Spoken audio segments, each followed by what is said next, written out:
কৃপণ। আমি ভিক্ষা করে ফিরতেছিলে গ্রামের পথে পথে, তুমি তখন চলেছিলে তোমার স্বর্ণরথে।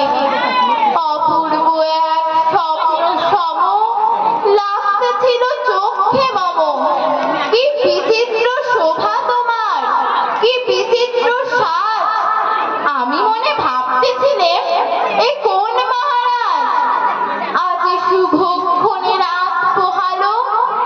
ভেবেছিলেন তবে আজ আমারে দাঁড়ে দাঁড়ে ফিরতে নাহি হবে। বাহির হতে নাহি হতে কাহার দেখা পেলেন পথে। চলিতে রথ ধন ধান্য ছড়াবে দুই ধারে। মুঠা মুঠা কুড়িয়ে নেব নেব ভারে ভারে। দেখি সহসা রথ থেমে গেল আমার কাছে এসে। আমার মুখ পানে চেয়ে নামলে তুমি হেসে।